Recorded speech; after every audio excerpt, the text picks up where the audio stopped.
You're watching the Battered Fans Network. Solana, the Herons are back.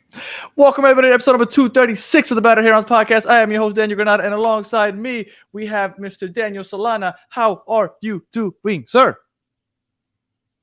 I'm heated, man. Yeah. I'm heated. Yeah. I'm heated. Yes, it was a very disappointing game today. I don't. So many places to go, so many places to start. Good, bad, ugly. But before we do have a special guest joining us. And I mean, I'm not even going to give him an introduction. Just without further ado, bring on the crybaby himself, Mr. Karen with the K, Mr. KBD. After a week-long little temper tantrum, how are you doing, sir? Listen, Keanu Reeves is still number one, and Diego Gomez scored. Yeah. It's a double win in my book. And we're still waiting for that apology letter. It's somewhere around there. I think it got lost in transit or right. something. I'm not sure. I didn't pay certified mail. All right. So you know what's the most frustrating part about this game? The fact that when it started, all of a sudden, the way the first 50, 60 minutes went, everybody's like, ooh, Tata masterclass. I love it. Genius. And it's like everybody was like, all right, he's making things happen. And then 20 minutes later, Tata out. This is why he sucks. Mid. And all this other stuff. And man, it's like it was an interesting game. I don't even know. Chris, what do you think? Well, this is where it really hurts. Soccer Daddy's mentioning 2 trophies has gone. Bye-bye. Mm-hmm. But a lot of people say they didn't want this one. Yeah, There's but still I mean, 2 come trophies on. left. The Spurs don't count. You know, I want to let everybody in on a fun fact. I made 2 bets today. And I made a bet that Inter Miami was going to win. Of course you did. That one. Of course. And I made a bet betting. And I made a bet that Diego Gomez scored. So I won that one. Betting on teams that you root for. It's like the worst idea in the world. Yeah. I can never do that. Because if they lose and you lose your money, it's like a triple double loss. whammy. Yeah. It's worse than double. And Mike Long and shout out to the Inter Miami show saying Tata is a top 5 coach, right? In the MLS, yes, absolutely, Mike. No and doubt. I'd like you to name me 5 that are better than him. I bet you can't. Top 3.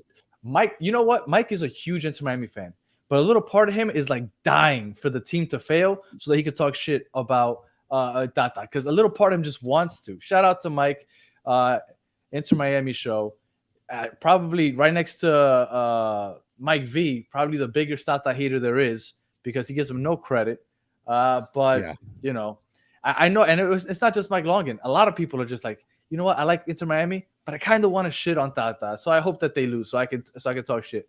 And it's Mike. I'm waiting for the list. Give me the 5 names of 5 coaches that are better than him. Yeah, but it's not just that. I mean, there's a lot of folks that want to see Inter Miami fail just because of everything that's been going on with the increase in tickets, with the whole messy carnival, with the bringing the friends in. They want to see that fail because they want to go back to the way things were before when tickets were $10-15 and there was only 3,000 people in the stadium. But hey, I'm sorry, those times are gone. Tata is here, and the South Americans are here to stay. Yeah. Yeah, it's rough. And look, Tata has fault today, obviously. And we're going to go through the game. It's obviously I think his game plan was great going into it. Obviously, he didn't make the adjustments necessary as the game went on. But and yes, Mike V, I think in the MLS he is the Mike best. V is literally just sitting in the corner throwing. He's throwing all his toys at us right now. As a kid, but he's stating facts. But this is how I do it with my students. When my students talk like this, I tell them, yes, this is true, Mike V. Keep throwing them at him because you are saying nothing but the truth. He is the best coach in the MLS. Mike V. You got an answer there. He's saying Cherundolo, Nancy, Ben Olsen, Jim Curtin, and Pablo Mastroeni. I love you, Mike. No effing way. There's none of them. Maybe Nancy. I'll give you Nancy. Maybe Nancy. But, dude, Cherundolo, what has he done? He's done nothing. Jim Curtin, Philadelphia. Jim Curtin, other than Philadelphia the guy today, they're like in 9th or 10th place in the East. fire. And Jim Curtin, Mister, let's man Mark Busquets and leave and just take out one of our offensive weapons and get our ass kicked. That Jim Curtin that had that fail last year and tried it again this year and failed again. Come on, Mike.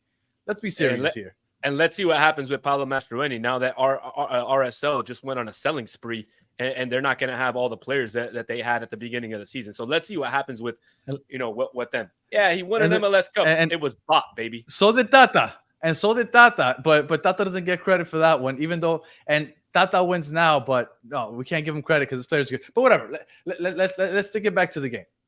All right, Chris, I'll let you do your thing. Let's not make this a Tata bash. So in between the pipes again, you got Calendar, and then you got Alba, who played like a left wing essentially. Weigand, who played a right wing essentially. Allen, Aviles, and Busquets filling out the back center backs. I mean, Busquets more of like a CDM, Bright like a CDM as well, like above him, somewhat. And then you got Gomez and Redondo filling the midfield, and then Suarez and Rojas playing as the strikers. But it seemed like it was like a lone with Rojas on the right and Gomez on the left. I don't know if my connection. I don't know if it's you or me, because last time it was me. It's not you. Okay. Well, were you surprised with the three in the back, Solana? Yes. Yeah, I thought he was going to go with four in the back. So I was definitely surprised when he had Busquets in there playing that lovely position that Chris, whatever his lineup is, that 6-3-1 or whatever he likes to call it. So I was surprised. I was also surprised that Chelo Weigand started. I think we all thought that Frey was going to start, especially after the terrible game that Chelo had against Toronto. And I don't want to, talk crap about Chelo, but he didn't have a good game again today. And that second goal was 100% his fault. So to me, I thought that was one of the biggest surprises is having Chelo start and not having Frey in there. Chris, were you surprised the fact that they went three in the back, and not just three in the back, but the fact that it was Noah Allen as that third center back? Well, I didn't think it was a big surprise. Bring the lineup just again one more time if you can for me, please. So I understand why Allen was brought in. He's got more speed. He can cover more ground.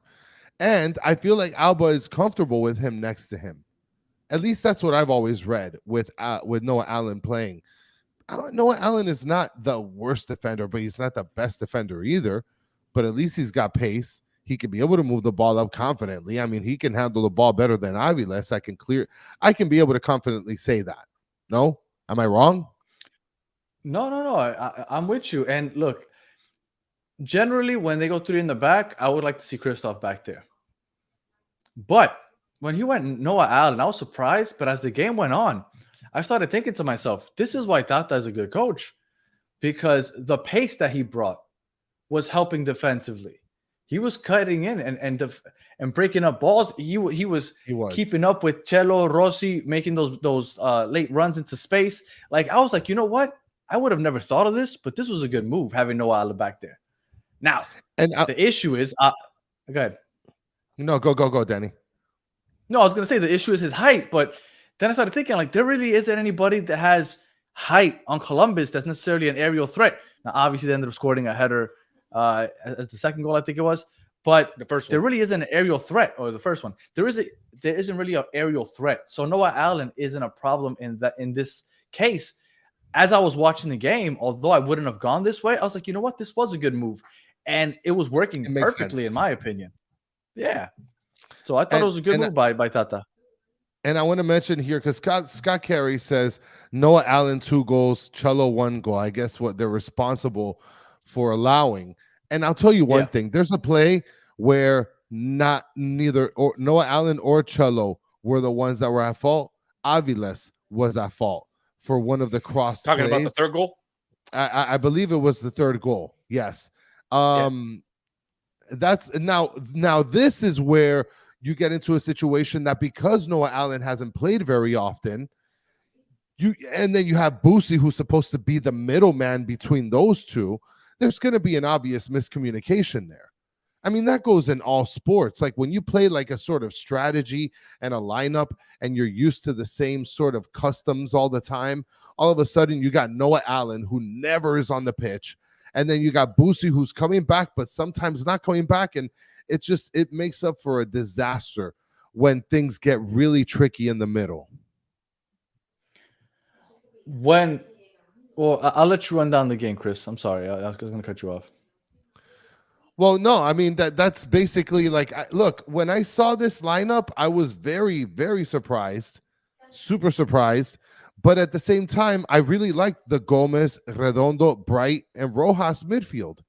I did like that. Now, seeing Allen back there was a big surprise. Obviously, I think everybody could be able to agree. But at the same time, I think it's fair that Tata played his cards right with Noah Allen back there at center back. Yeah, I thought it looked. I thought it looked like it was working well. And what I was surprised with, and the reason I wish I would have seen maybe Robert Taylor there sooner somewhere at some point, is that they were playing a defensive game plan, right? They weren't pushing up high. They were almost playing a counter. But how many times did they find Luis Suarez on long balls, and Luis Suarez had to hold up the play because he just doesn't have the legs to produce on the counter? I got him, Solana. I don't know if you want to jump in. You could jump in at any point, but if that's not, your boy. I'm going to tell you something right now. Like, I'm getting tired of this Tata waiting until after 60 minutes to make a substitution. I'm getting real tired of that shit. Well, I'm going to tell you what my opinion was and where Tata went wrong. Go for it. There's a time in the game where Matias Rojas kind of comes up limping, right? I don't know if and he gets, I don't know if he got a little banged up. Tata goes ahead and makes a sub. At that point, Inter Miami's up 2-0. The sub that he makes is he brings on Gressel, which gives you a little bit more probably defensive help in for Matias Rojas. I think that's where he screws up. And the sub right there needed to be Taylor for Matias Rojas, not Gressel. I understand why Tata did it. And tactically, it made sense. Why? Gressel gives you a little bit more in the midfield. He might give you a little bit more, of offensive help in the counter. And if you get a set piece, he's the guy who's going to probably cross the ball. But I think in the game, and you mentioned it, Danny, they're playing very kind of defensive and waiting for Inter Miami, and Suarez had nobody to play with. And I think even then, they got a 2-0. The thing is, I don't like bringing them up because a lot of people here don't like hearing about them. But I'm going to make a comparison to Real Madrid. Real Madrid sometimes, when they're playing a team like, let's say, Man City, they'll play defensive, but they know that they have the quality and player where they just need a moment. They have of Vinicius that can score on one moment, and then we'll go back to defending. Today, that's what it felt like. We have a Diego Gomez and Luis Suarez that we could defend, and then we'll get our moment. And we have the quality that will make them pay in that moment. Now, at some point with the offense that Columbus has, though, letting them attack and get comfortable in the attack is very dangerous for 90 minutes because eventually they're going to find their way in. And that's what ended up happening. Sorry, I just... No, and I know a lot of people are talking bad about Suarez, saying, that he, kicked the ball over the goal. Absolutely. But you guys are not talking... folks in the comments, you guys aren't talking about the 2 or 3 balls that he left folks wide open in front of the goal to score, and they didn't score. Gomez goal was Suarez. He held up the play so that Gomez could run up. He laid it off to Gomez, got it back, and then laid it off to Gomez again. Like, that was all Suarez. Obviously, Gomez had a great job finishing in that angle, but you can't take that away from Suarez. Suarez had a good game this game, especially considering what they asked him to do today. Yeah, I mean, I think the one major, negative in the entire game that you see from Suarez was obviously in that last 2 or 3 minutes. He had that goal. He probably should have shot it first time. Yeah, for sure. He tried to control, and I don't know what he was doing there. But other than that, I mean, I thought he played. First half was a little off, but he played a role in both goals. In the first goal, he pressured the defender with Diego Gomez to take the ball away. Diego Gomez gets the ball, centers it to Matias Rojas. Goal number 1. Goal number 2 was Suarez's pass, and he also left them open 2 or 3 times. So while yes, he didn't score, I mean he still played a I would say an above average game. I thought he had a good game tonight. I thought and the fact that he was the lone attacker for basically the whole game. I thought he had a good game. I know I didn't think, and I haven't seen the comment, but I didn't think anybody would be criticizing Suarez right now because I thought he had a good game. Well, I know that the commentary mentioned that Inter Miami was essentially attacking with 1.5 players only.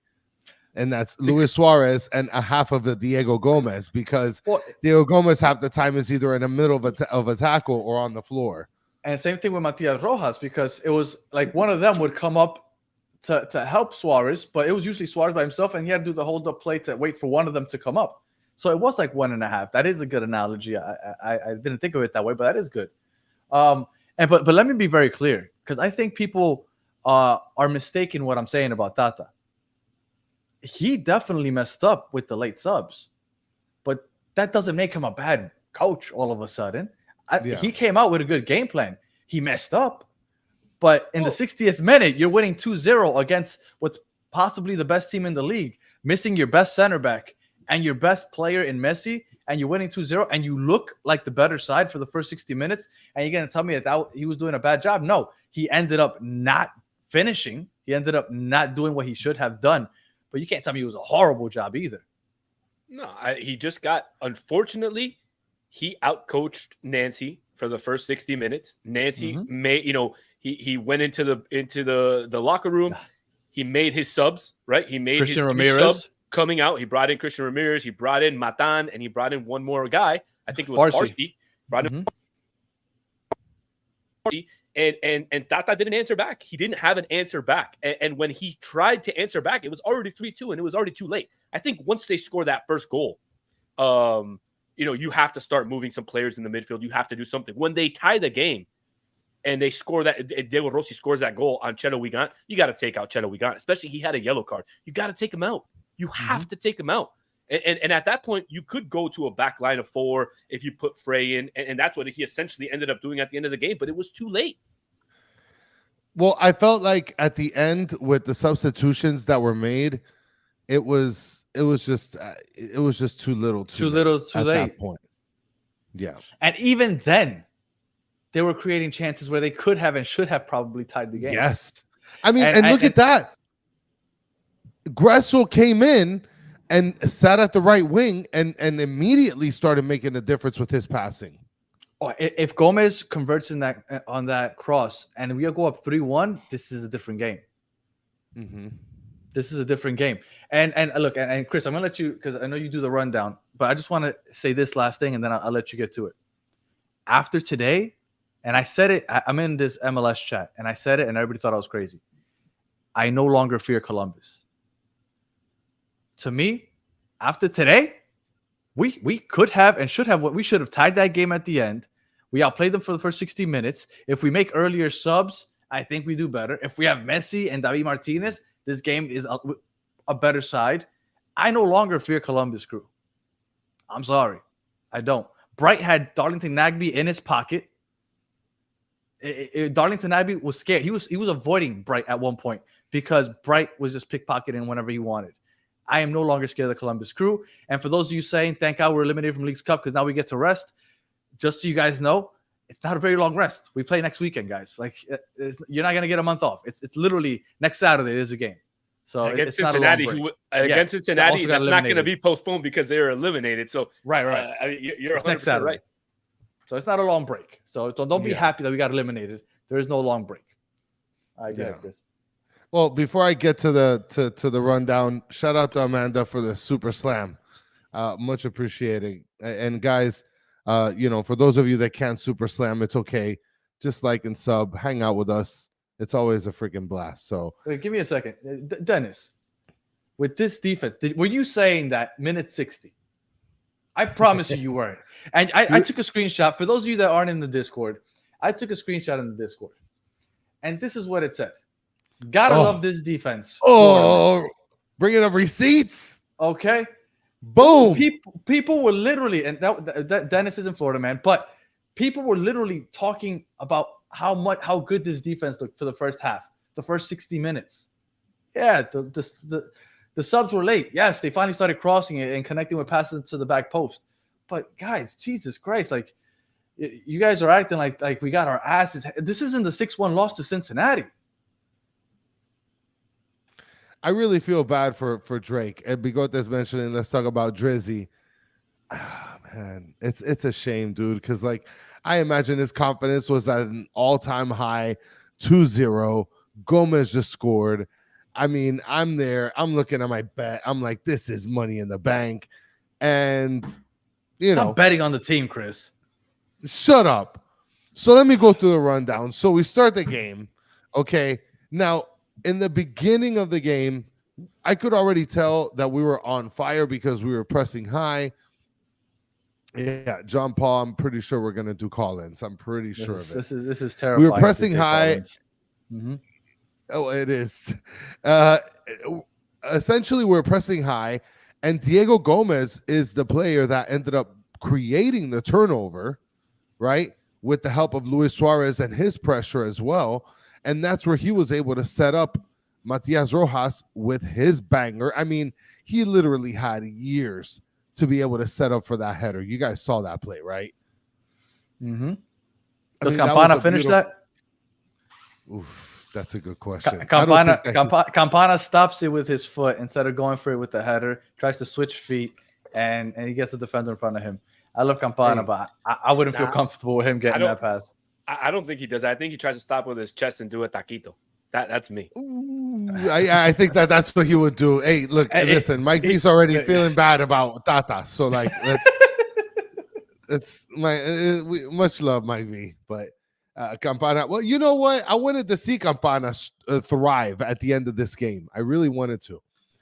So, scored the first goal. Do you guys feel good at that point? Yeah, for sure. Immensely, right? Mm-hmm. We're still playing, right? What felt to me as we were still sort of keeping some pretty good pressure. We were playing pretty good defense. The ball was being moved around pretty well. Allen was surprising me on a lot of plays. He came back and hustled on defense, put himself into situations where he's blocking a lot of shots, blocking a lot of passes. Listen, Noah Allen, I don't think that he's getting enough credit. And not only that, but I feel like Busquets, for someone who, I mean, that came back and was playing center back a lot of times, I think that he did pretty well. Just on defense, it's a little tough. But other than that, I mean, the only fire we get within that time is Wagon gets the yellow card within the first half. I thought in the first half, for the most part, we played a pretty good game. We let them keep possession. We try to take advantage of the counter. And the only thing is that with Suarez, it's hard to take advantage of those counter opportunities. But look, after the first half, I was feeling pretty good. I knew that it wouldn't end 1-0, though. Well, and Solana, let me ask you a question. Obviously, since you're more familiar with Suarez, like you just said, Danny, with Suarez, it's a little harder to counter. But let me tell you, it's like what Solana has said on many episodes before. Suarez knows how to center himself, gather the ball, and be able to handle it in close proximity to him without having to use his pace. I mean, that's something that I've noticed over a lot of games already with Suarez, Solana. Yeah, I mean, I've been saying it all season. He might not be the fastest guy. His knee might not be, in the greatest shape ever. He might not be able to play with his kids every weekend. But when it comes to holding the ball up, and playing that striker and distributing to his teammates, I mean, he really knows how to do that. And he does it playing 1-2 touches. And there's not a lot of forwards in the MLS that do that. It's really a shame. And when we were at the game together, Chris, and I've talked to you about this a lot too, Danny, I don't understand how Campana is probably 5 inches taller than Suarez. He's not skinnier than him, obviously. Okay, maybe 3 inches, but still, he's a big dude. How can he not do that to defenders? How has he not learned from Suarez to do that? If Campana literally could just stop the ball, body the defender out, and distribute, turn around and go, he would be great. But he can't. And I don't understand why he can't. Well, and Jeka's mentioning here, I take back what I said the other day about Messi. With Messi, here we would have tied. Upcode is saying Suarez is great for about 55 minutes. I mean, look, it's all fair. It's all fair comments, I guess. What happened, Danny? Mike Longan, shout out to Mike Longan for retweeting us, saying that to jump on because we're defending the coach of the year, Tata. Look, Hey, Mike, I don't get your Tata hate. I don't get it. Like, I know today, obviously, he was at fault, but I listened to the Miami show before Messi left on June 1st. They were like, maybe we'll go 500, maybe we'll win half the games. Messi has now been gone. Messi has now been gone. 11. What did Solana say? What did Solana say? That's all you You got were to say. talking at your ass also. You were talking No, at your I ass was also. not, baby. No, Yes, I you was were. not, baby. Yes, you were. No, I was not. Listen, but he called it closer. I said it. He called it closer. No, for sure. Easy. I said it on multiple shows, not only on Battered Herons. I said it on Messi and Co. I said it on Battered Herons. I said it on 560 WQAM. So you can't come at me with that. I said they were going to get 15 points. And what did they get? They got 21 out of 24 with Messi. 21 out of 24. Well, so, and that was 11 games. They literally only lost 2 out of those 11 games. Yeah. Like, and everybody thought, and it wasn't just Messi. Suarez was out. Gomez was injured. Ronaldo was injured. Some of those. Like, and We'd you're be going to tell lucky me to get to 500. Inter Miami beat Columbus Crew with Sergei Kristoff starting at center back with Noah Allen and Campana starting at forward. They beat them 2-1. And if you all remember, Ryan Saylor came in at right back that game. So all this Tata hate, dude, get out of here. Get out of here. And I'll drop another dime for you guys. If Inter Miami goes on to win the Supporter Shield, Tata needs to win Coach of the Year. No doubt. No doubt. And if he doesn't, there we go. I don't know. I don't know, man. I don't know if he doesn't. I don't know. I can't complete my thought if he doesn't. No, if that means that there'll be a room full of mics, all kinds of mics. And look, I think that there's a good argument for that because not just me, most people, and apparently Solana was serious, even though I think he was talking out his ass, but supposedly he was serious. Everybody said Supporter Shield isn't going to be a thing for Inter Miami because it's going to be the summer without Messi and Suarez. So everybody's like, they might end up top 4, but Supporter Shield is out of the question.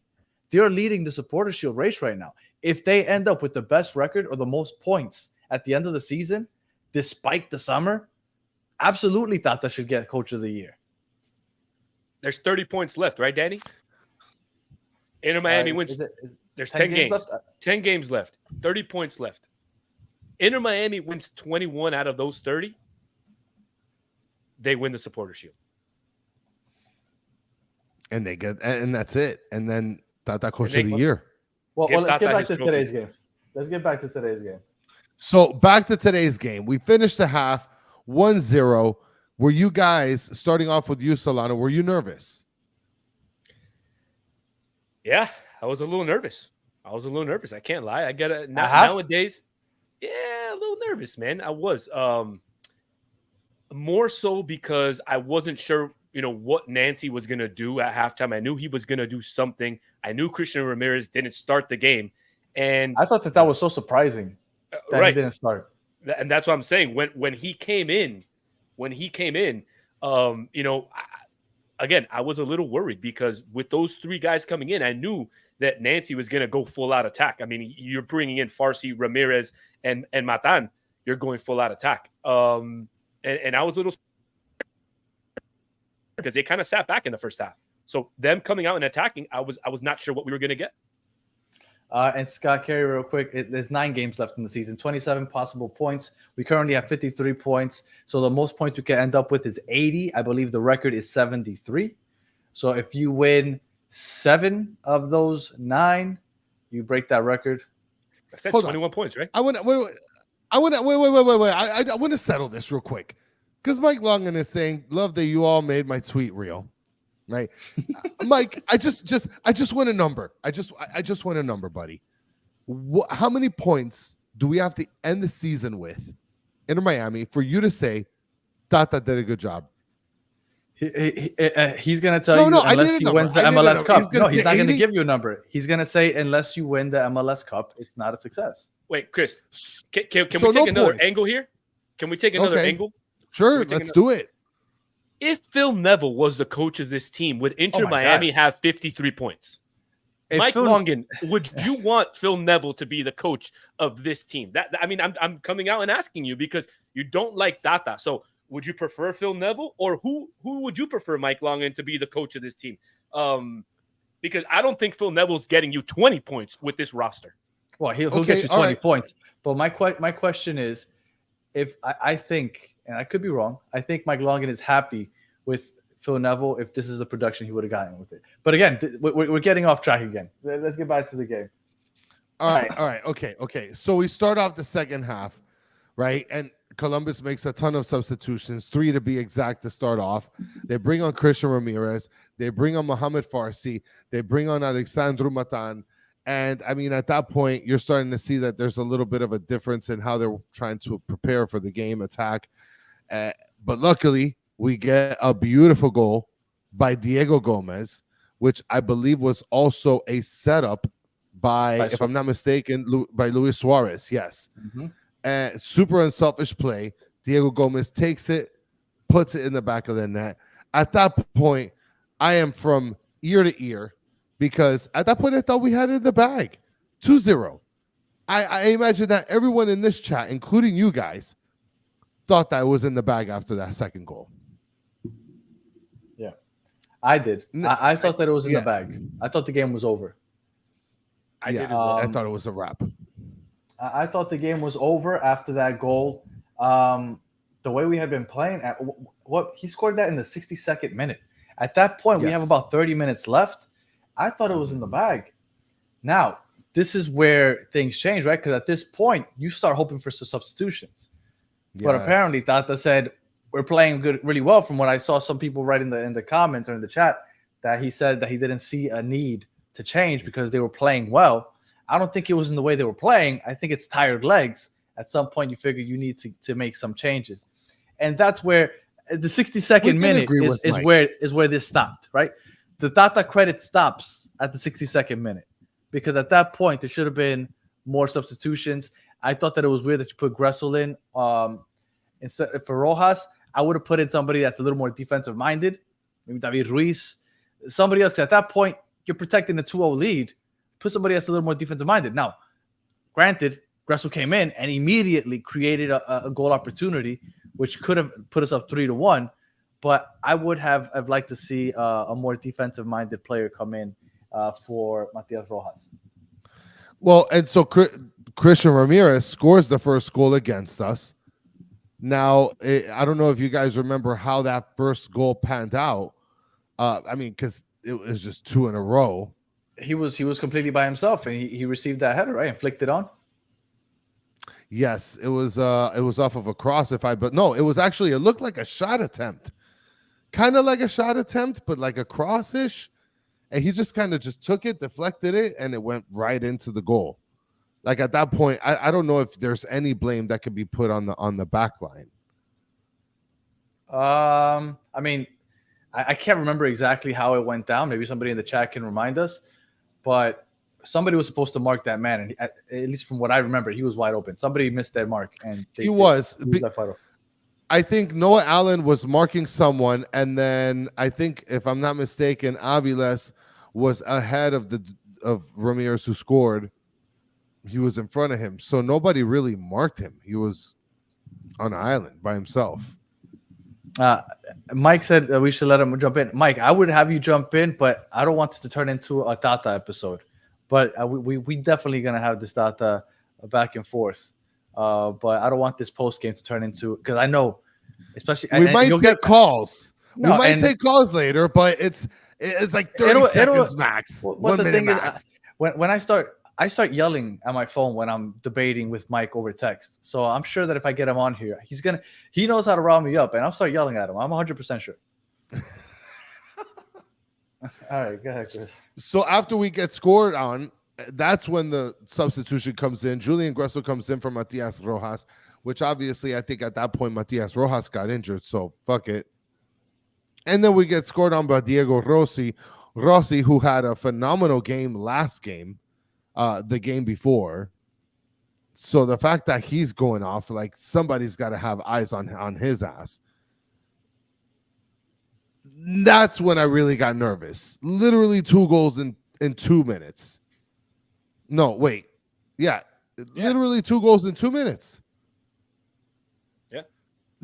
Now at that point, I'm getting frustrated because I don't see any pink jerseys on the sidelines next to a guy with a blackboard. I don't see that. So yes, that's where I can agree with Mike, where, dude, he didn't make any substitutions. I mean, Danny, am I wrong for saying that? Like that's probably the only thing that we can really strongly criticize about Tata, is that he didn't make substitutions when he should have.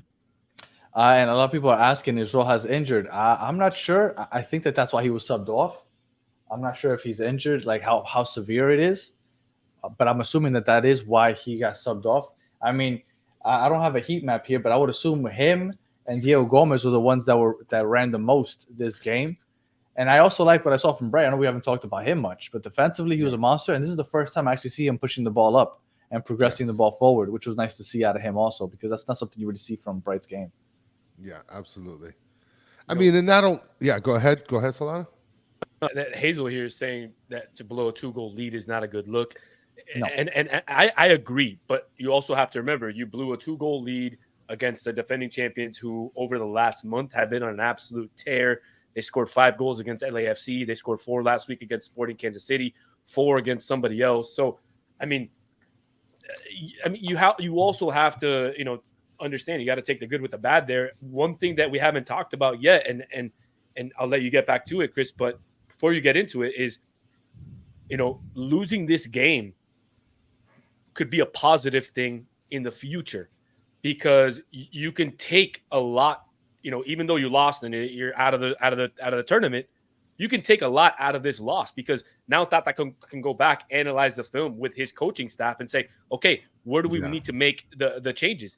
And one of the big things, and we've talked to, I forget the gentleman that we have on from the Columbus crew, but Ty. when we have him, Ty, that's right. I was gonna say Ty, and I didn't want to get his name wrong. But when we have Ty on, he says all the time that what Wilfred Nancy does is he's got Cucho, Diego Rossi, and Ramirez, or whoever that third forward is, kind of switching around every 15, 20 minutes. Mm-hmm. And we saw that today, because we saw Rossi down the middle, we saw him down the left, we saw him down the right. So that's something that needs to look at for the future and say, okay, do we need to start with Frey back there, or do I need to make a sub earlier?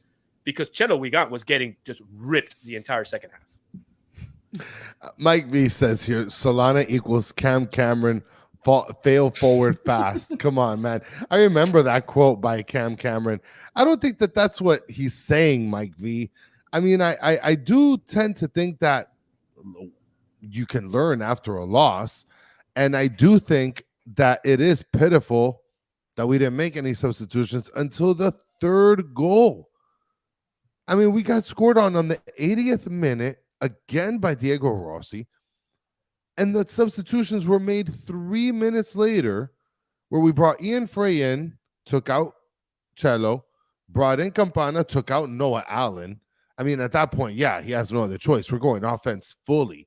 And then 3 minutes after that, on the 86th minute, he brings in Ben Krem for Redondo. But again, it's just too little too late.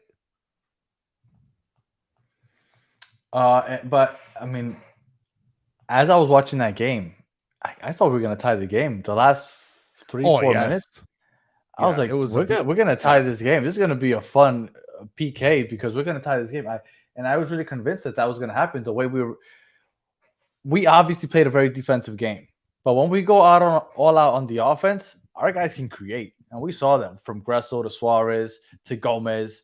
Rojas unfortunately wasn't in there, but we have some good playmakers. At that point, it was Campana, Kremaki. I don't know, man. Somebody in the chat said it. This could be good long term, because when we play Columbus again in the playoffs, if we play them again, this sour taste will be in their mouths. I don't think that would make the same mistake of waiting till the 80th minute to start subbing people out. Like, these are all good things. And so I'm trying to make the best out of a bad situation, obviously. But in the long run, as far as winning the MLS Cup, this could be a positive thing. I mean, look, it could be, but at the same time, it sucks because it's a position that we shouldn't have been in the first place, right? Mhm. And then once you're put in the position at 2-2, like I feel it is the right move to be able to bring in fresher players. At that point, it's either hunker down and play the PKs or bring in all your offense right now and go win the game in the next 20 minutes. Mhm. I mean, No. I don't know if you could do that. I At don't know if that you could bring in all your at offense. 2-2, you still have a chance to go to PKs, so you can't completely open yourself up to get scored on. But okay, so then, all right, so then bring in everybody that plays better defense and just park the bus. Yeah, the thing is, but you don't want to sit back for 20 minutes either, because especially with a Columbus Crew team that was attacking you basically the entire second half, they were in there in the final third. I mean, and Drake they were had to leaving make some open crazy space. saves. Yeah, right. This sounds like something that seems accurate, Mike V. I'm not going to It say is. that you're correct, No, but it probably is. It's a fact. It's 100% statistical fact. 2-0 is the toughest lead to maintain, because if the other team scores a goal, it's almost like the momentum shifts like drastically. And usually if the other team scores, it'll end up in a tie or the other team winning. Very rarely is a 2-0, a score that you're comfortable with. So Mike B is 100% correct. Nice, Mike V. I felt pretty comfortable. I don't know. Dropping knowledge. I definitely did. And you know what? Dennis Opus is asking, Chris Daniel Solana, is CJ Doe striker stopping any of the goals that were scored? Please answer. The first one, that first one at the end, I think he stops. The second one, I don't know, man. I think that was a great stop by Drake. But one thing you didn't talk about is Drake made another fantastic save, and he kind of let the ball go, and he had to kick it out with his foot, and he left it to their player right there on the top of the 18. I mean, as a goalkeeper, you cannot let that ball go. You got to hold on to that ball. And if you do let it go, you got to clear that shit as far out as possible. Yeah. Nah, so CJ Doe striker don't do that. He won't do that. But yeah, Danny's, that's basically how everything just settles down. We had a bunch of awesome opportunities at the end. It was getting real testy. And we just couldn't get it at the end, unfortunately. And then we end up losing. And so now we can't defend this only trophy that we have other than the Carolina Cup. Out of the starting 11, right? Who would you say had the Que Pena award? Like who had the worst performance? Chelo we got, no doubt. Chelo. So Chelo Wegan has the worst performance. In my opinion, yes. Yeah, I mean, I think it's hard to argue that. I think Chelo had a weak game. Busquets didn't have a great game. I just want to know why the hell Wegan was, instead of where he is here on this image, as you can see on YouTube, he was essentially up in front of Redondo and next to Rojas for like 30, 40 minutes of the game, like literally just camping up there. I mean, when you're playing with wingbacks, you can basically like stretch him out from the top to the bottom of the screen because they're literally just covering that whole side on the left and right side. They push up and push back.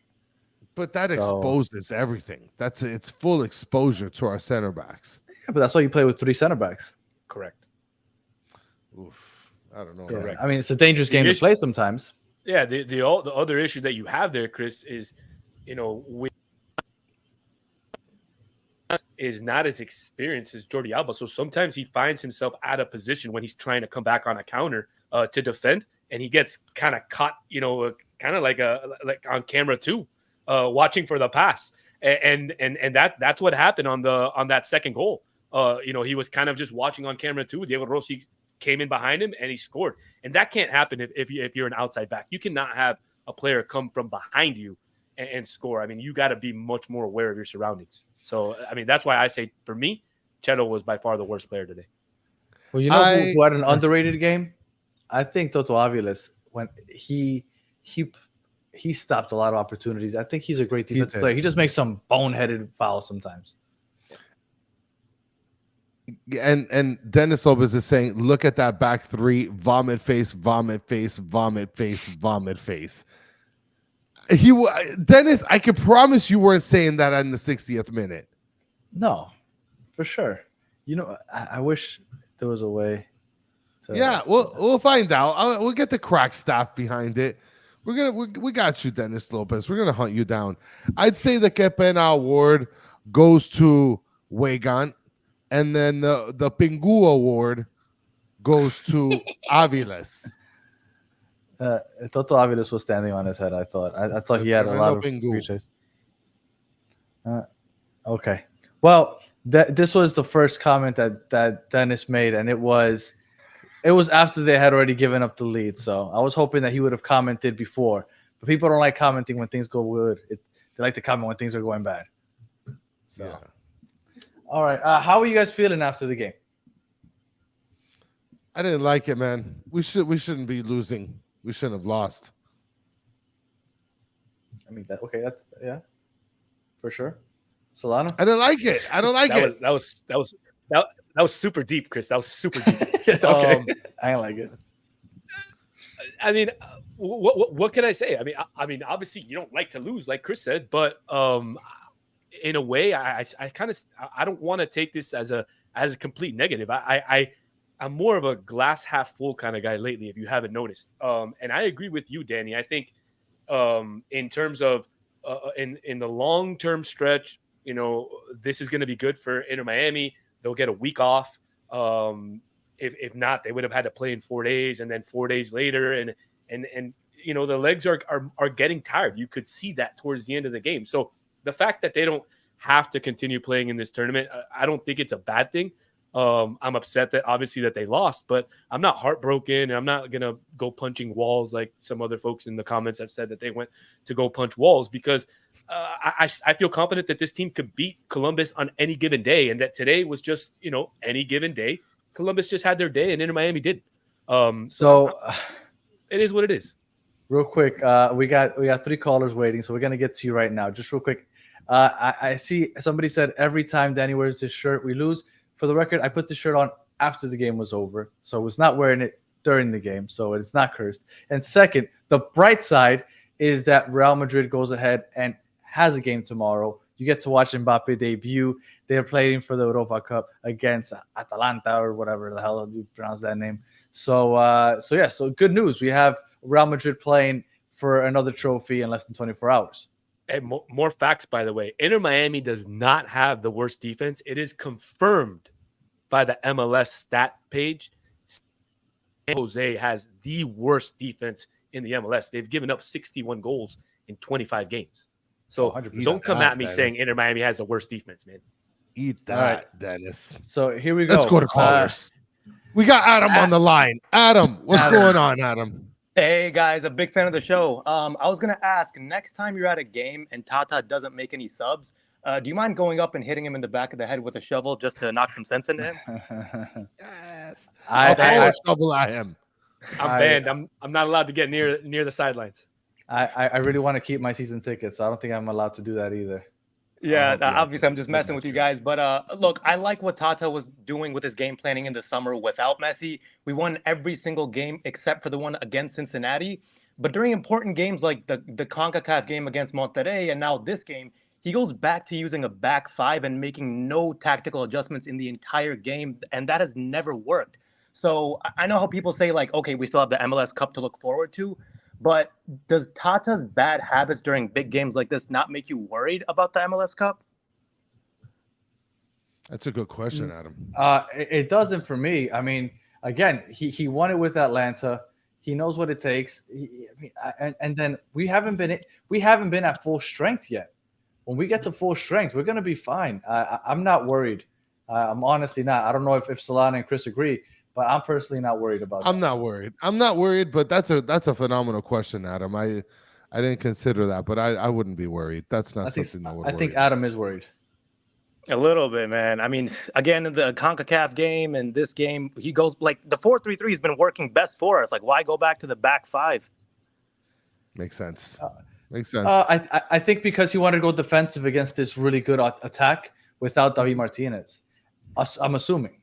Yeah, but we beat Columbus like in the regular season with half the squad that we have now.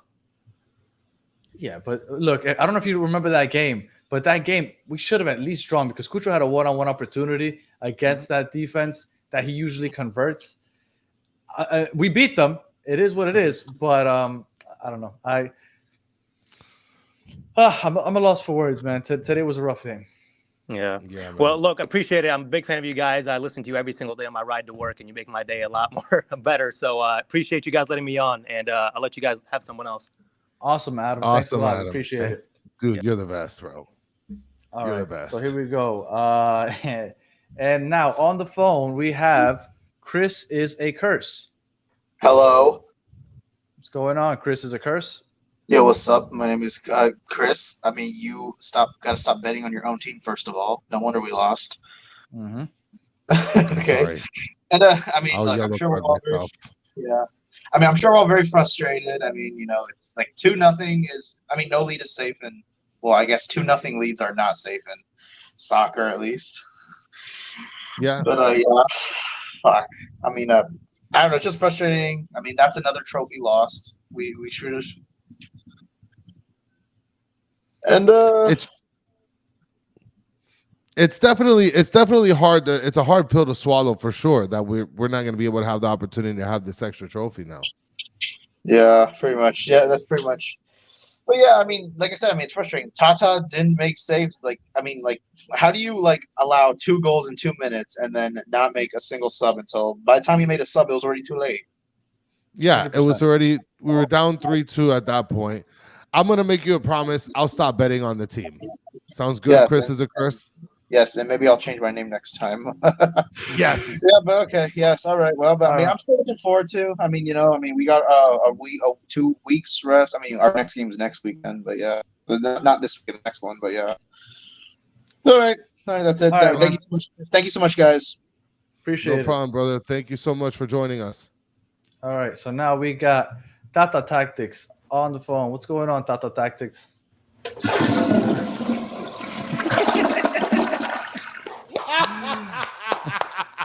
Can we give an award for the greatest phone call in the history of streaming?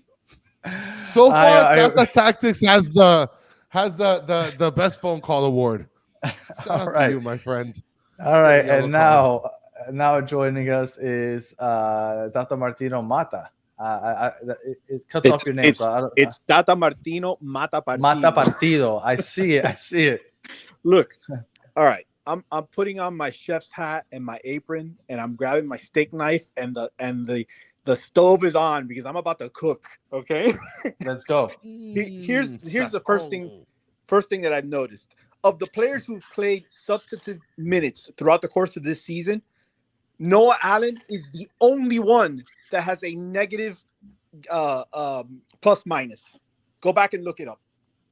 In every game that Noah Allen has played, we give up more goals over time than we score. Now, somehow, miraculously, Tata Martino came with a fantastic game plan. And if you want to tell me that Tata Martino gets the award for being MLS Coach of the Year for the first 65 minutes, I would say yes, absolutely, 100%. But guess what? The game lasts 90 minutes. Mm-hmm. And he continually is late making substitutions. And what happens is when you play a high press in the early part of the game and you are really kicking ass playing that high press, your players get tired. Redondo was gassed. Rojas was gassed. We needed people in there with fresh legs to hold the 2-0 lead that he miraculously somehow game planned to get. And at the end of the day, Wilfred Nancy is the best coach in the MLS. And I'll tell you why. Because he took a 2-0 deficit into the half, made 3 substitutions, and came out winning 3-2. I'm out. Ooh, that was a mic drop by Martino. Well, I don't know if he's still there. Wilfred Nancy also lost to Atlanta United, so whatever. Yeah, let's take that microphone back, Tata Martino, Mata Partido. Yeah. Just a couple of things. The first 65 minutes, yes, that is true. That games usually last 90 minutes. But over the last 11 90-minute games, Tata has only lost 2 games. In spite of his reticence to put in substitutions early enough in the game, because I have noted several times, this isn't the first time that this happens. So do you feel but that they- but maybe they- if he but would they have made win. substitutions, do you feel like if he would have made substitutions, for example, for Ben Krem or Ruiz, both of them on the field, would have been a better outcome? I'm going to make a couple of points. The first point I want to make is that Tata Martino is a brilliant tactician before the kickoff.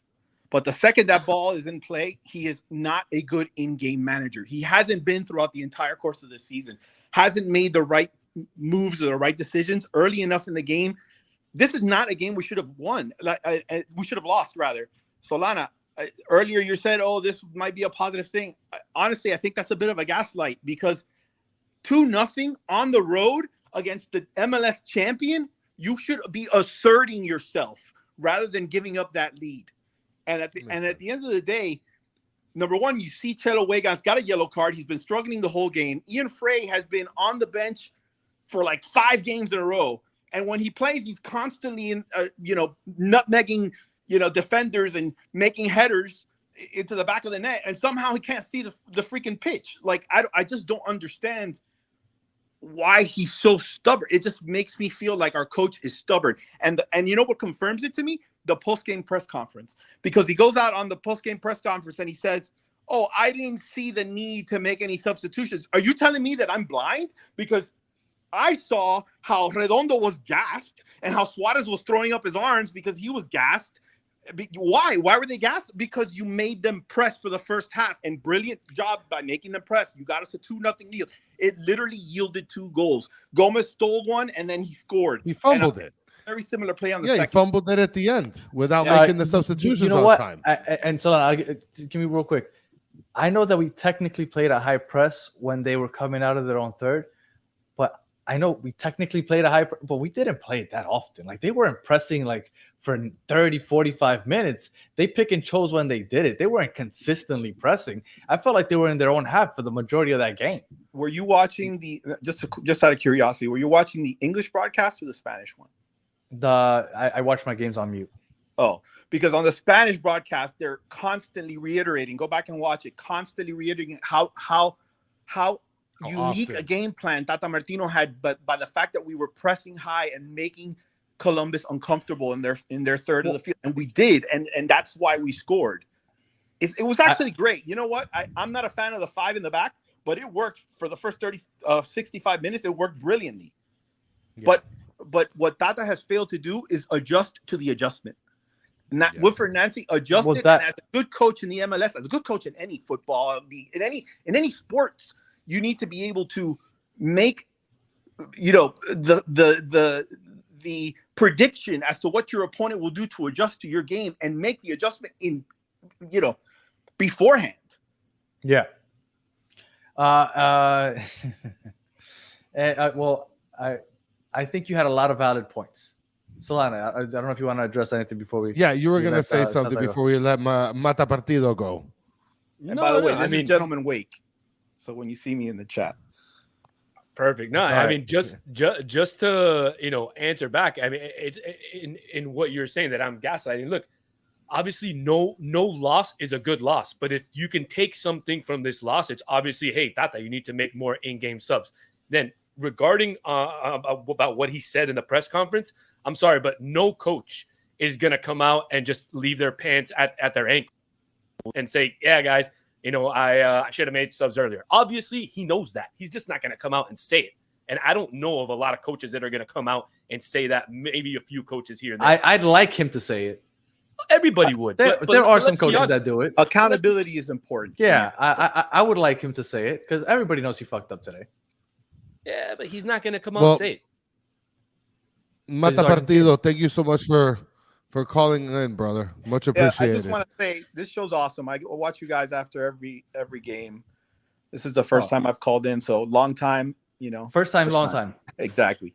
All right, take it easy, guys. All right, man. Appreciate you calling in. And real quick, before we get to Mike, we got Mike next.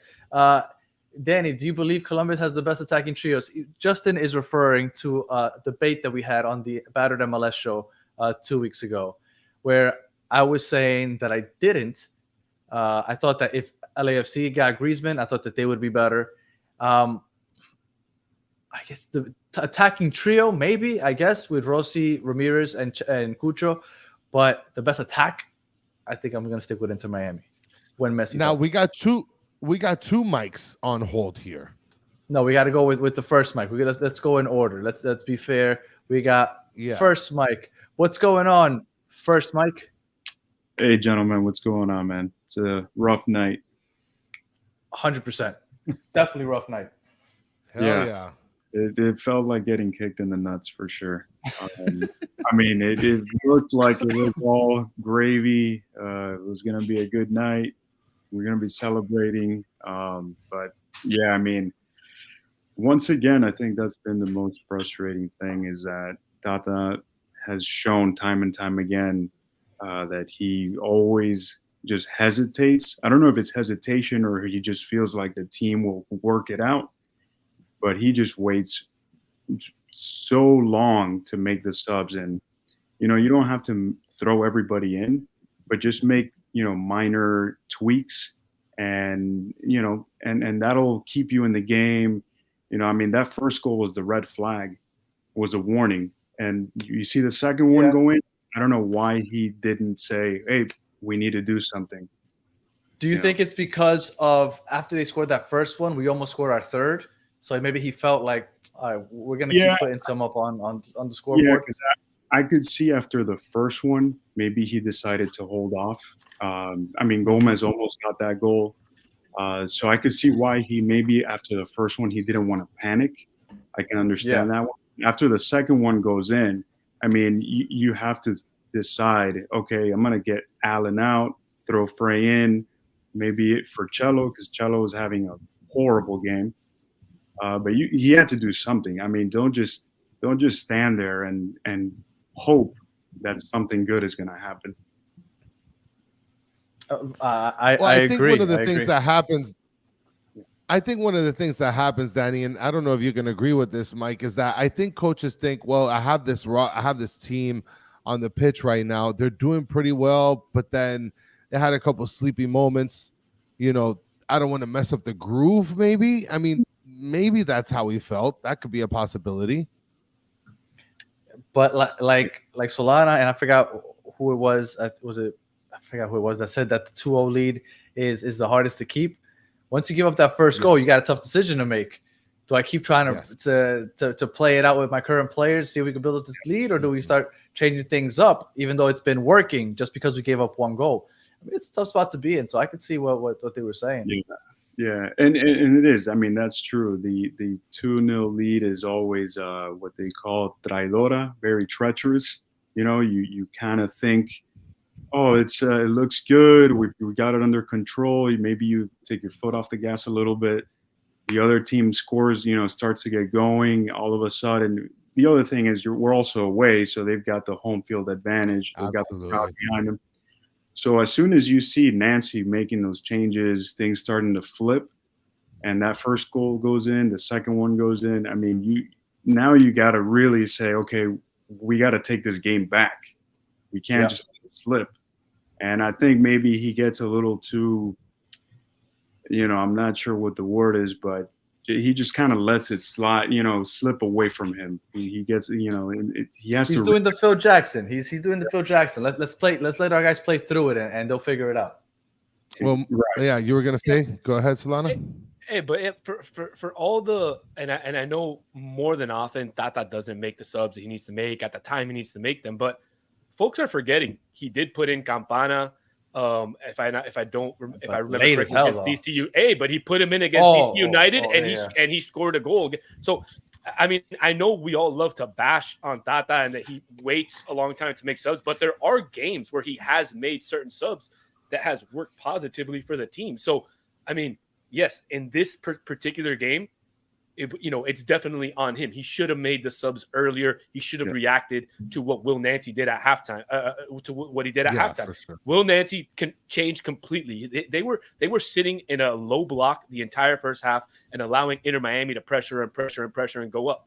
When he brought in Farsi, Matan, and Ramirez, it was a complete change of tactics by Wilfred Nancy. He said, "Hey, I'm not going to sit back anymore. I'm going to start attacking." And you saw that. He saw that Alba was sitting really high on the left, and Farsi had the whole right side the whole second half. So, I mean, yes, he answered. I mean, Wilfred made the changes he needed. Tata didn't answer, but it's also not fair to say that he always waits, because he has made some changes in some games that have led to Inter Miami winning. All right, Mike, we appreciate you calling. We have a few other people on we wanted to get onto. But yes, Mike, we appreciate you taking the time to call us in. Yeah, thanks, guys. Take it easy. All right, man. Thank you. All right, let's see. We got now JP. JP is on the phone. What's going on, JP? Yeah, I am on the complete opposite side from most of the fans speaking on Tata. This fan base, I've noticed, like especially in the Discord and a lot in the comment section, is so bipolar, and it's such like an unloyal fan base to the people, to the players, to the manager, but to the team they're loyal. Tata is the best coach in the league when he gets you first place in the league, Supporter Shield, he gets you the first trophy in your whole history, but he's bad when he loses a game. You want Tata out. You want Phil Neville back. I've seen some commenting. Matias Rojas, everyone's loving him when he scores 2 goals, 1 goal. He makes 1 bad pass. They're saying sub him out. I've seen Discord saying sub Matias Rojas out. And when people are starting to it's very knee-jerk reaction. It's a very knee-jerk reaction. And look, and I think you're right, but I think that's sports in general, unfortunately. Like Chris likes to say it all the time. The backup QB in the NFL is always the everybody's favorite player, right? Like it's a knee-jerk because we're so emotionally invested that's why these post games are fun, because everybody is so emotionally charged after the game. I think these conversations go a little different if we have the call in 2 days from now. But right now, everybody's so emotionally invested and disappointed that I get that.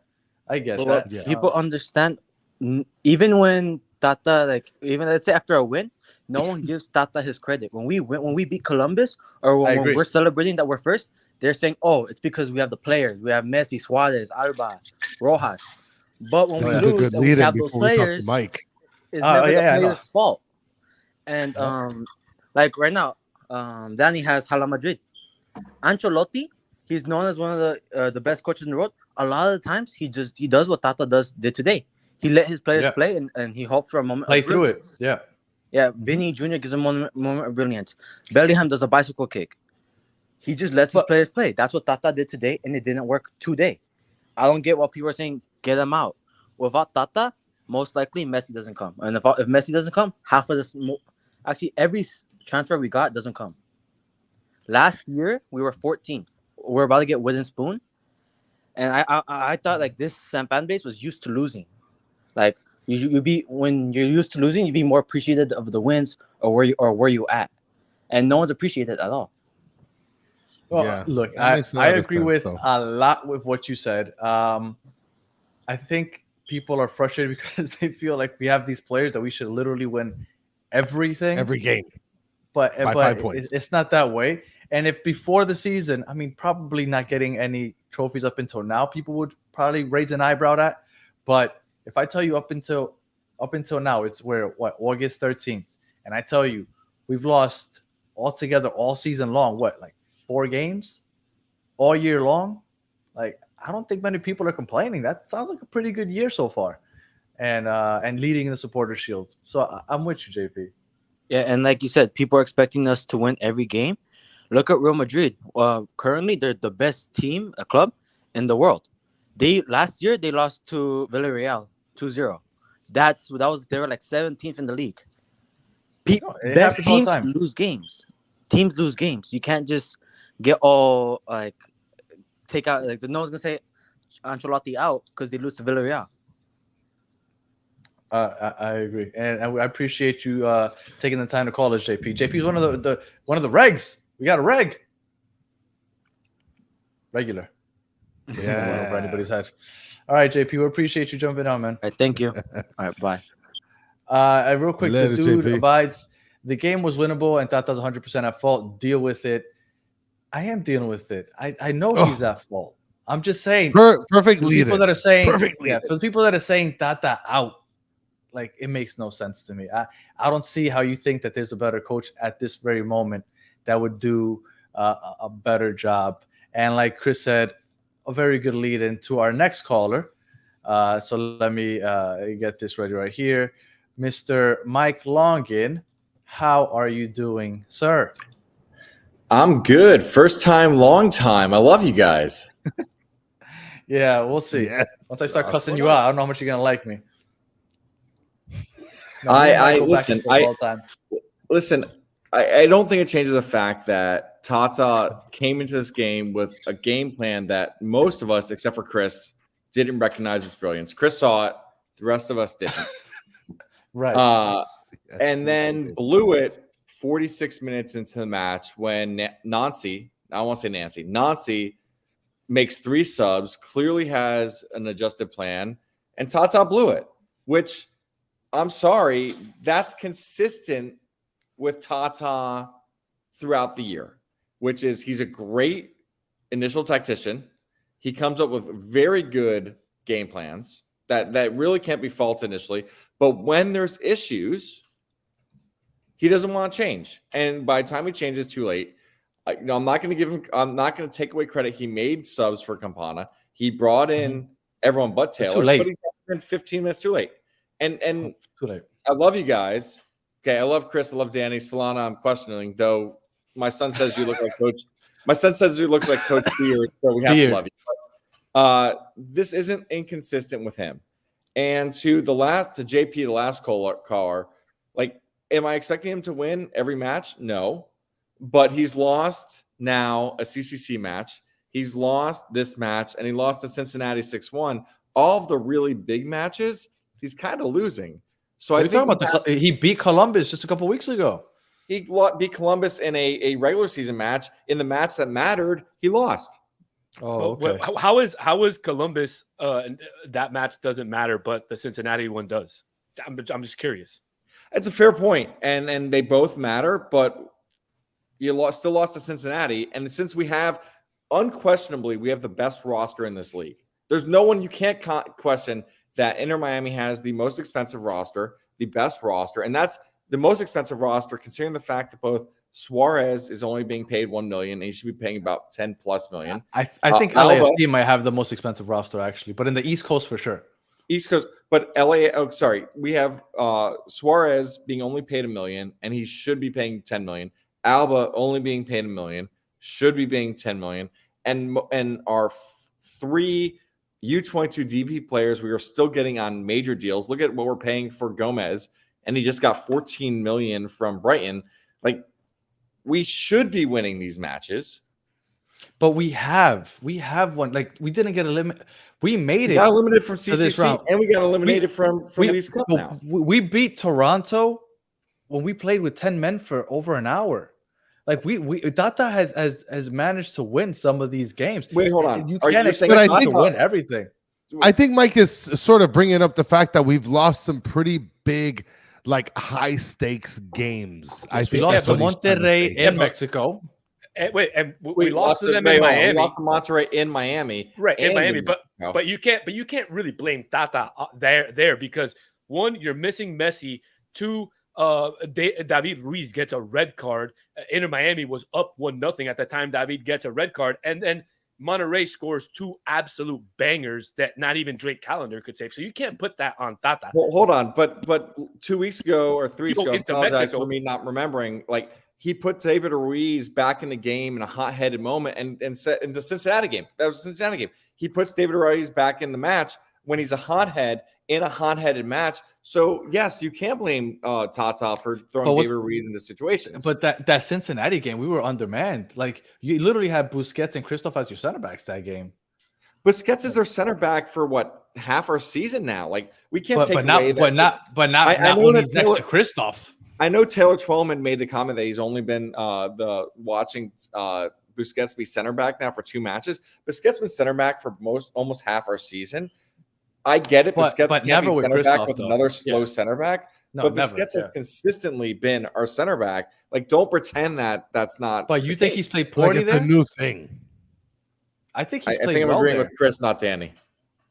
I think he's played well at center back, though. I actually don't have a problem with Busquets as center back as long as there's a fast center back next to him. My comment is, don't all of a sudden act like that's a new thing. No, and I don't think anybody here. Maybe Tyler Tolman is, but none of us here. I mean, he's also being forced to play center back because of all the injuries Martinez. that Inter Miami has had. I mean, you didn't have a center back at the start of the year because you have Kristoff. That's not a center back. Then you have Freire. And then you had Freire. Freire goes down. He goes down. And then who are you going to put? I mean, everybody's complaining. No, I agree. I actually have no problem. Going in. Right. So yeah. I have no problem with him being a center back because I think with where he is in his career and with his speed, he's a fine center back as long as you have another pacey center back next to him. I'm not against him doing it, and I don't think in Cincinnati he made the biggest mistake playing him there initially. It's again a lack of subs, and this is my point I've made on my show, Danny. You know I make it to you about every day when we argue online is that Tata's a good initial tactician, but he lacks the ability to make tactical adjustments.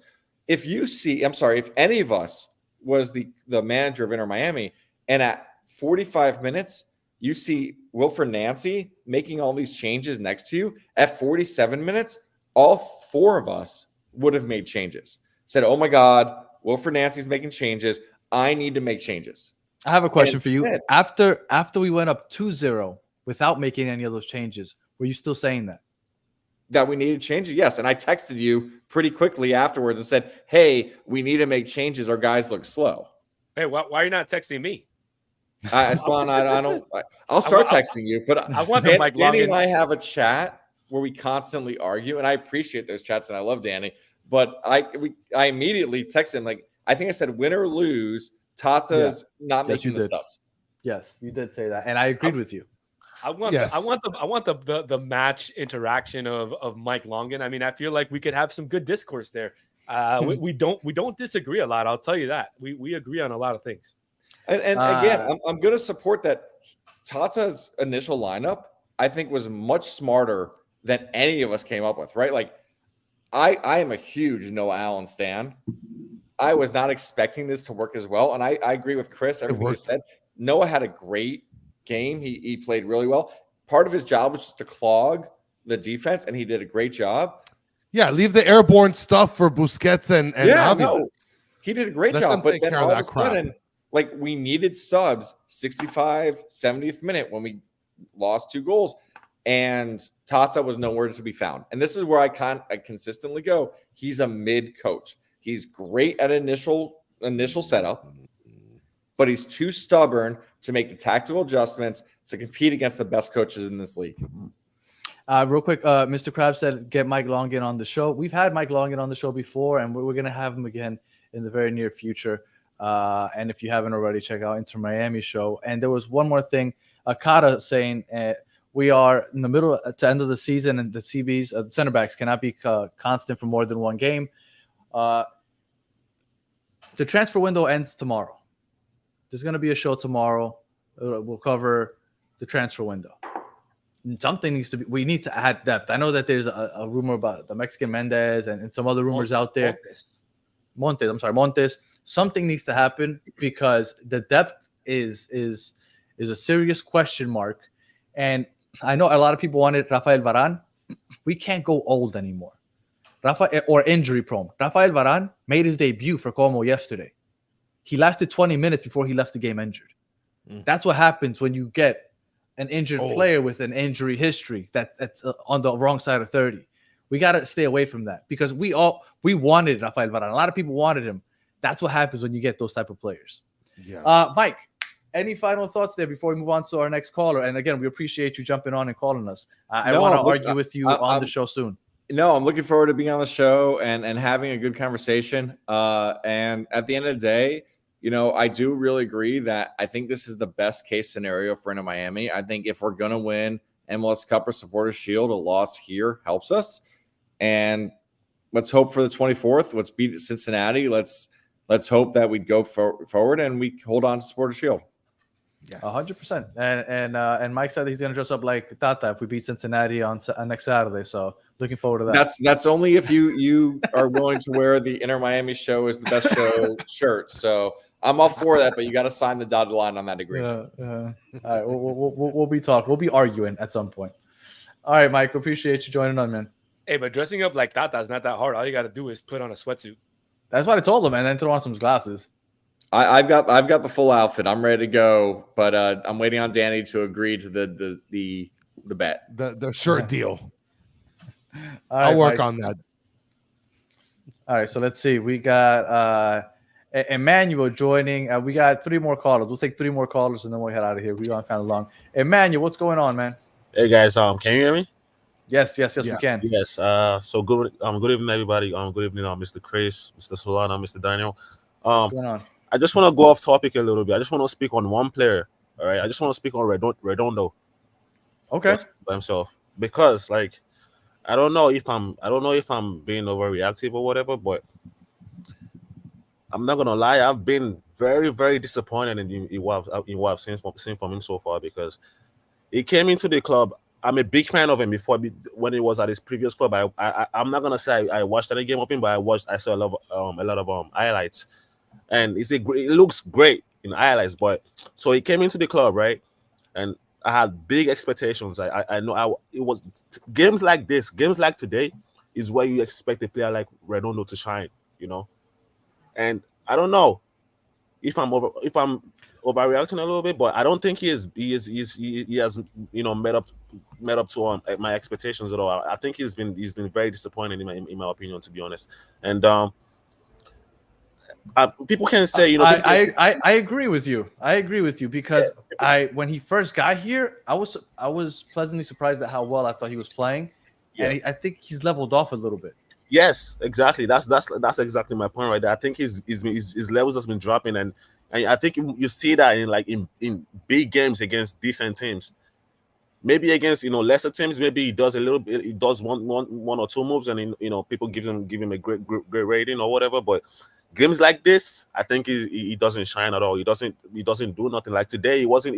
Today he was making a lot of mistakes. I'm like, what are you doing? I don't know if maybe because people can say, oh, because maybe he's not playing in his natural position, because his natural position is as a 6 in the CDM, but maybe he's playing a little bit in the pockets, a little bit out of the pitch. Maybe that's why. But if you remember the game against Montreal this season, I think it was like the first couple games this season. Busquets didn't start the game, and he played in the 6, and we lost the game 4-3, and he did nothing that game. He played in his natural position and he did nothing. So I don't think people can actually say, oh, maybe because he's been played out of position, that's why he's not playing well. But I just feel like good observation. For me personally, like, because people, the expectation people ask for this guy. This guy is supposed to be in Europe in 2 years. That's what people expect from him. And you can't go to Europe and play like this. Everybody knows that. So I just had to say that real quick. No, much appreciated, Emmanuel. So and real quick, you thought that today he had? I mean, I think I expect more from him, but did you think he had a bad game today? I think he had a poor game today. I think he had a poor game today. I'm not gonna lie. I think he did, because today he gave in my mind he gave me like a Gressel game in the midfield. Whenever Gressel plays in the midfield, yes, he doesn't do horrible. Yeah. I don't think he does anything positive. Yeah, exactly, right there. Okay. It was like a non-factor, essentially. He didn't do terribly. It's like he doesn't do great. And you expect him sometimes. What is so funny is that sometimes he actually get like chances at the edge of the box. A player like that, sometimes you have to believe in yourself and take the shot. I haven't seen Redondo take. He gets so much chances at the edges, but sometimes the ball, a lot of times during the game, the ball falls to him at the end of the ball. Just take the shot sometimes. You just never know. He's always passing it off, and it's like we just lose possession of the ball. And I don't know, stuff like that is just frustrating. But seeing from a place, and I love him. I love him as a footballer. I really want to see him do well, like, because I want to see him go to Europe, because be as good as his father, pretty much. His father, yeah. All right, Emmanuel. Well, I appreciate you taking the time. Oh, Solana, you want to say something? I was just gonna say that I kind of disagree. I thought the game against Toronto last Thursday was one of the best games that he played all season. He made some really, really good plays. Also, the game before that against Puebla, that I had the chance to sit next to Chris. We were talking about him in that game, and we both said that we were disappointed at how he was playing, although he did make a few really good plays. So I think overall his game has been up and down. And like you have said, Danny, I think we expect more from him, but I don't think overall the signing has been a bad signing, or he hasn't found his rhythm yet. We saw that with Diego Gomez last year, so maybe he's going through similar Yeah, we growing saw that pains. with Diego Gomez. Yeah. Yeah. Diego Gomez had a rough go when he got here last year for sure. He definitely did. Yeah. All right, Emmanuel, appreciate you, guys man. for having me. Thank you very much. Have a good night, everybody. Thank you. Thank you. Thank you, brother. All right. So we got 2 callers left to go here. Let's bring on Mr. Tata Tactics. Hey guys, Tata what's Tactics. up? What's going on, man? Nothing. It's Mike V. I called before with the toilet thing because that's how I felt about the. That's how I felt about the. It's your truth. The tactics today. Anyway, I know you guys are like on your 65th minute. No, all good. All good. What's going on? So I'm gonna go easy. I'm gonna go easy. So first thing. So look, dude. So taking the Atlanta season out, Tata has never, ever won anything big. Now, if you go through his history, I mean, I know. Yeah. I mean, yes, but La Copa del Rey is our U.S. Open Cup, dude. And so, look, I don't care for it, but you guys do. Means a little more over there than it does here. I'll tell you that. Right, but for sure. But he has choked on big games from when I can remember. From when I'm a little kid watching soccer. He has choked on these types of games, and it's always the same thing. No changing. And check this out. Remember, Inter Miami came out late from the half, right? As we usually do. Yeah. When they jumped onto the pitch, Busquets notices the changes, and he starts directing out. Yo, go there. Look, this guy's here now, and he starts making those calls. Dude, that should be the coach. That should be the coach that's out there knowing who came in and who went out. So, either he has really bad assistance or he's just bad, which it's probably a little bit of both. So he doesn't have any cronies there watching the field, waiting and telling him what's going on then? I'm sure he does, but either he's not getting the information or he doesn't care. And so when the team walks out, Boosie's starts pointing out the new guys. But I think that's the benefit of having a Busquets there, right? He's like the coach on the pitch. Right, but that's my whole point this whole time. This team coaches itself. It's not getting the initial tactic, like it's been said a billion times. The initial tactic is done by Tata, right? He draws out the tactic throughout the week, and he says, "This is how we're going to play. This is what I want from you guys during this time." But once anything shifts in there, it's up to the team, 100%. You could say the same thing about Real Madrid, about Man City, about like with Man City. You really think Pep Guardiola coaches that team? No, man. He puts 11 dudes out there. They're all fantastic, and they win every game. But that's the point. We're not winning every game. What do you mean? What do you mean? They're top of the league. They're top of the league, and they're 8-1-2 in their last 11 games. What do you mean? Like, you want them to win every single game? Come on, let's be a little more realistic. We said on this show before the season started, and with the roster that we had, without knowing some of the people that we were going to get, some of the new people that were coming in, just with knowing that Messi was here, Boosie, and Alba. That's what we knew. We said, if we don't win at least 2 of the 3 cups, CCC, Leagues Cup, and MLS Cup, if we don't win at least 2, Danny didn't go as far as saying it's a disappointment. He said, I would be disappointed, but I don't think it's a failure. But everyone else, including the chat, said failure. Because we won it all. But one thing you're missing, Mike, is health. The team was not healthy, and the team was not complete for the CONCACAF Champions matches. The team is not healthy for the Leagues Cup. And I mean, we brought David Martinez 3 days before he played his first game. So, there's a lot of factors and variables at play. Look. Right, but now we're speaking out of 2 sides of our mouths, because on one hand, we're saying we're winning every game. What are you talking about? We're awesome. And on the other hand, we weren't healthy, and that's why we lost those games. So it can't be both. Why not? It's got to be one of the two. But why not? Of course it could be both. You could lose games because you're not healthy, and then also win games.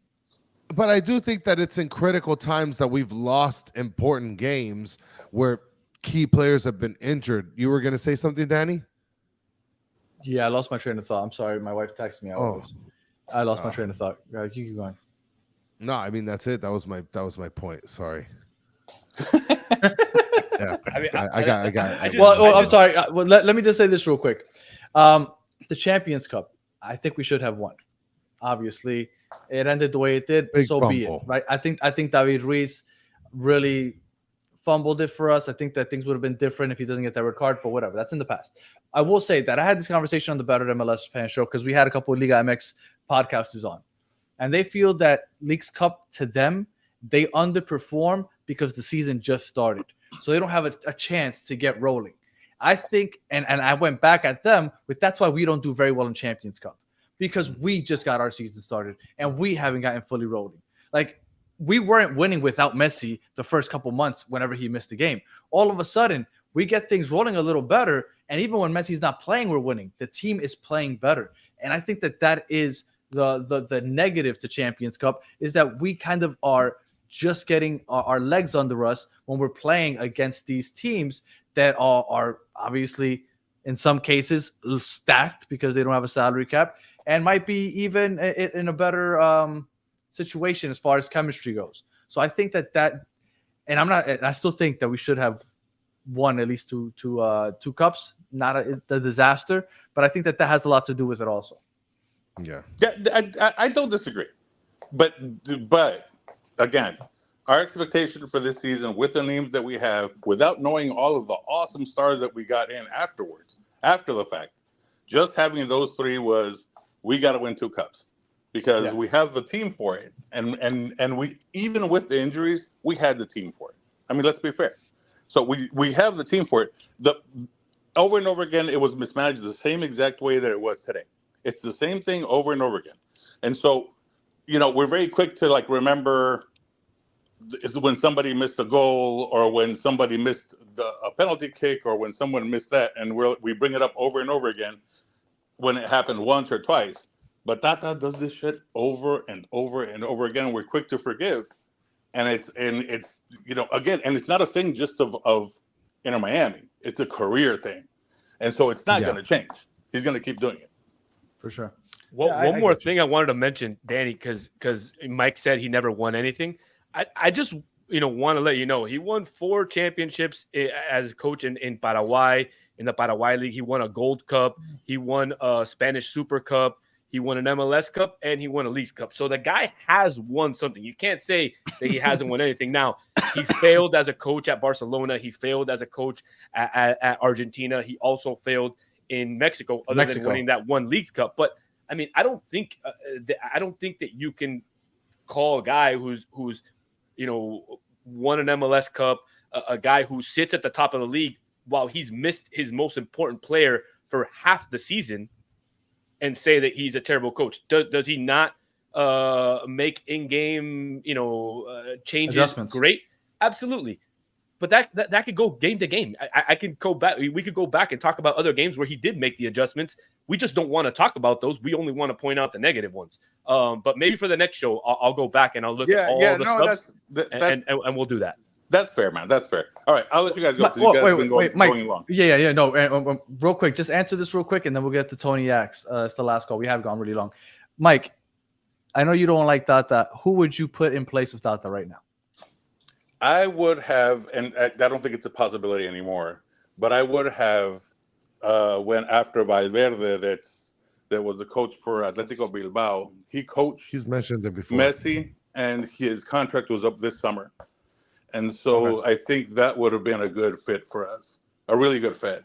At this point in time, it was impossible because Tata was already in flux, and he was already kind of mid through the season. He's top of the top of the MLS, and he's doing well in that sense. So there's no way you can justify that. But of course, personally, I would have liked that.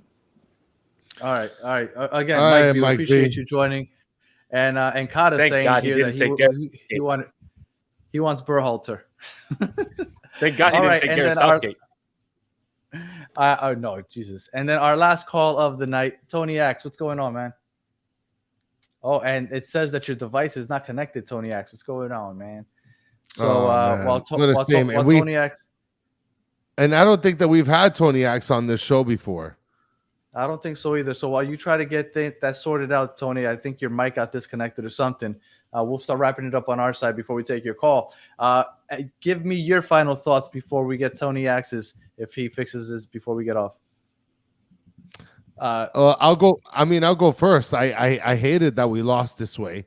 We had it in the bag. The defense slipped up. Changes weren't made on time. Can you fault the coach for that? Sure. I mean, this essentially turned into 80% coach bashing episode. But I mean, look, it's that's what happens in losses, right? You know, you bash the coach. They didn't make any changes on time, and it is what it is. It's a shame to lose. It's a shame that we now have 0 cups still, right? Especially one that we wanted to repeat. So it is a shame, but I guess some extra rest time for some of the players. It's literally just an additional like 3 or 4 days because they got a game next Saturday. Well, they have 10 days, or they 10 have days, a little bit more than that. But they usually have 7 days anyway. You think Messi and Suarez are going to go to Ibiza again? Probably. They're probably already. Messi's probably already over there waiting for him to arrive. Do you think Tony Messi the chat in the private chat the StreamYard link? Yeah, because he says mic isn't working. All right, I just sent it again. Do you think Messi comes back for the Cincinnati game next Saturday? I don't. I don't think so either. I think he plays. Argentina. No, I think he plays one game, which would be the Chicago game in Chicago, just because it's going to be a huge stadium, and he's going to go and play in that stadium. And then it's a good warm up for him after his injury, because that's the last game before the international break. So I do not think he plays against Cincinnati next Saturday, but I do think he plays on August 31st in Chicago. That's where my money would be. I don't think he'll jump straight into playing with Argentina. I think he'll go ahead and warm it up a little bit before he heads out there for the international break. Solana, any final thoughts? No, man, disappointing night. But time for the team to rest up and get ready to win as many of the last 27 points as they can. Big stretch coming. I want to mention, since Tony Axe couldn't be able to finish up with us, and Tony Axe, just let us know whenever. We'll put the link up again, and you'll be first one in line. Promise you. He mentioned in the private chat that we have. Just wanted to say that Tata has done enough to be judged at the end of the season. He has overperformed in league and underperformed in cups. Look, if he wins the title at the end of the year, I think that, I mean, he did enough, right? That's what we want. We want the star on top of the badge, and if we can get that, I mean, we'll have one up on Cincinnati, which is all that really matters. So shout out to Justin Blair right there. All right, so that was Solana, Chris. This is probably the longest episode we have ever done, but we just got eliminated from defending our only trophy, so I guess it was well worth the wait. It was a fun episode. So if you are listening on audio, thank you for listening all the way to the end. Please leave us 5-star comment, review, all that good stuff. If you're watching on YouTube, please like. Your likes help us out a lot. For those of you over 100 people still in here, please, before you log off, please hit us a like. You don't understand how much that helps us and helps people find us. Oh, and damn, I forgot to do it earlier, but I can't find it. But if you follow the Battered MLS Fans podcast and Battered Herons en Español, if you're following both those channels, subscribe to both those channels, automatically putting you in the raffle to win the Fusion scarf, which I don't have on me, but I've showed it before. So make sure that you subscribe to both those channels, and we'll be back tomorrow to talk closing of transfer window. Hopefully we did something for the center backs, and my wife started early labor not too long ago, so I don't know if I'll be here for the next, who knows, days or weeks or whatever. So I'll be here. So maybe I'll see you guys tomorrow. Maybe I'll see you guys in a couple of weeks. But regardless, we'll see what happens. Before we get out, I have news. I have news that we'll talk about tomorrow if it comes true on that center forward from Argentina that we were talking about in the Discord earlier today.